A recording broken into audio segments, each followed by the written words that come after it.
A little too happy, Skipper, huh? Settle down, everyone, the professor cautioned. This poor creature may well be in shock from the trauma it has undergone. They all realized the professor was right, and so they all remained quiet as the creature gained its breath and opened its eyes, which were revealed to be as blue as the deep ocean itself. When it finally calmed itself down, it sat on the table and looked around the room in wide-eyed curiosity, and looked at them with an astonishment equal to their own from him.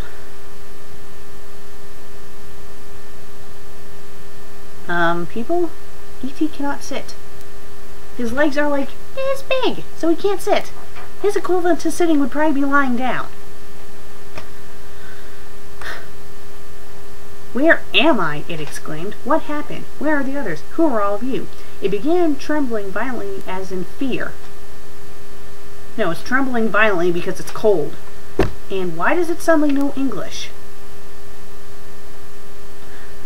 It talks, exclaimed the skipper in disbelief. No shit, Captain Obvious.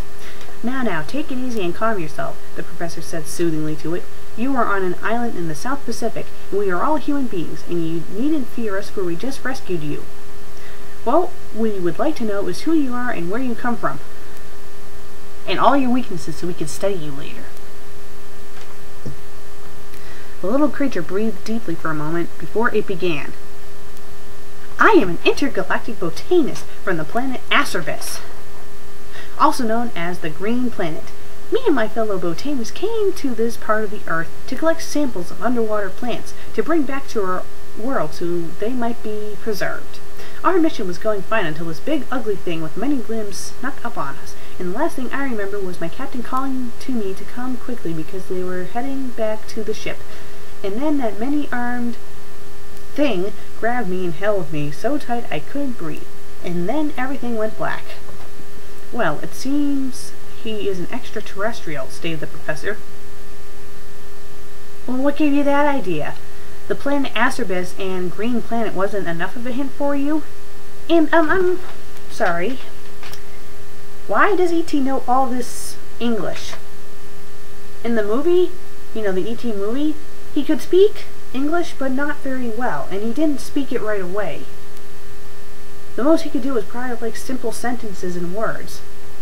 And he spoke slowly, and this is like he was born on Earth. Gee, and here I was thinking it was an alien, said Gilligan. Was he really this stupid in the show? They're the same thing, replied the professor.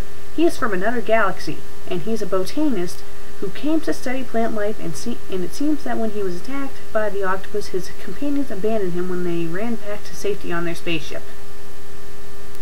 What, my companions have left? Asked the extraterrestrial incredulously. They must have, said Gilligan, or I would have seen a spaceship by the lagoon, and I didn't see one. Oh no, this is terrible, cried the extraterrestrial. If I can't get back home, I will soon perish on this inhospitable planet. What did he say, Professor? Asked Gilligan. I'm afraid he said that if he stays here, he will die because our planet's atmosphere is fatal to his health, said the professor with much concern. Oh no, we can't let that happen, Professor. We just can't, exclaimed Gilligan in horror. Well then, we must somehow reach out a signal to his spaceship companions so they will return and take him home, the professor said seriously. But how are we going to do that? Asked Gilligan. I'm afraid I do not know right now, admitted the professor, but I'm sure if we all put our heads together we can think of something. In the meantime, we should try to keep him as comfortable and healthy as possible. You got it, Professor, agreed Gilligan. By the way, what should I do with this octo? He held up the octopus and it promptly smacked him in the face with one of its tentacles, and then it wrapped it tightly around his neck. Gilligan, just throw it back into the sea, and quickly, exclaimed the skipper, as Gilligan was getting choked to death. Oh, crap.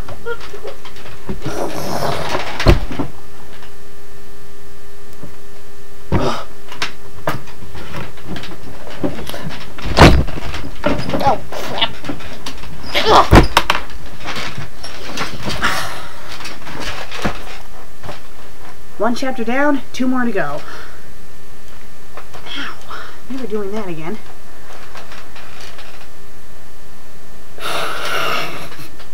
I'm sorry, it's just the pop-up. They have this like deranged looking Santa Claus grinning at me and he's like missing half his teeth.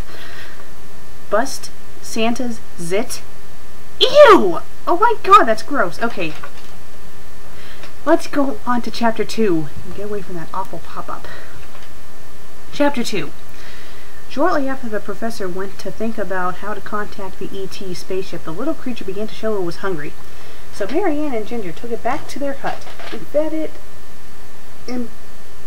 a piece of coconut pie they had made. "I must say you're so different from the aliens I've seen in the movies," said Ginger as she and Marianne were alternately putting pieces of pie into E.T.'s mouth with a fork. "In the movies, they were all either very strange or warlike, but you're so cute and cuddly I could just eat you with a spoon." "Oh yes, cute and cuddly all right. Makes you want to hug him and squeeze him and pet his slimy skin, doesn't it?" E.T. seemed to choke on the piece of pie he was eating. "What's wrong?" asked Marianne. "Don't you like it?" "What is it, anyway?" asked E.T. with cream all over his mouth. "Get rid of one of the withs, people." "It's coconut cream pie," she explained. "Coconuts are what we have most of on the island." "It tastes funny," he said. "E.T. cannot eat organic minerals. He is a vegetarian."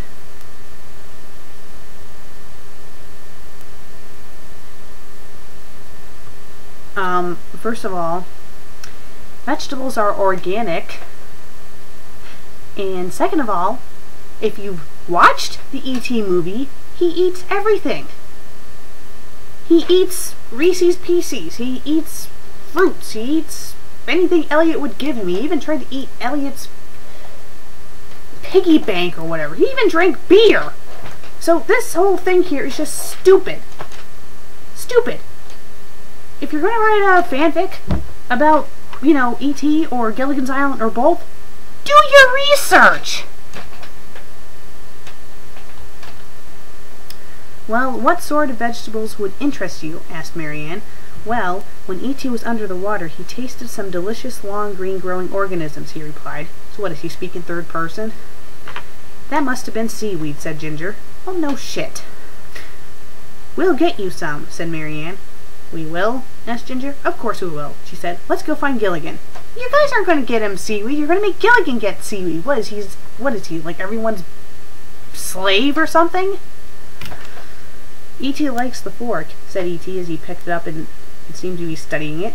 "You do? Well, you can keep it," said Marianne. So E.T. kept hold of the fork and the three of them went to look for Gilligan, and they found him by the palm trees with the skipper beside him, giving him instructions. "Okay, little buddy," said the skipper. "You get it all nice and erect. And then you insert it in this hole right here. And you keep on doing it until you feel like you're about to..." He's not really saying that. I'm just being gross.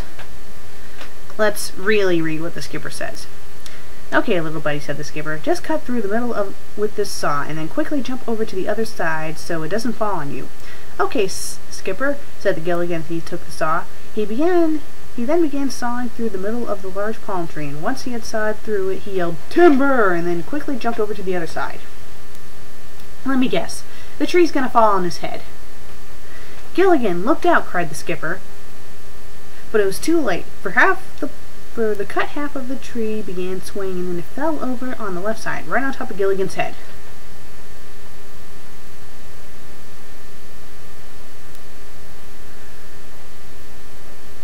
"Ouch!" Gilligan whimpered as he laid in the sand with sawed-off tree resting on top of him.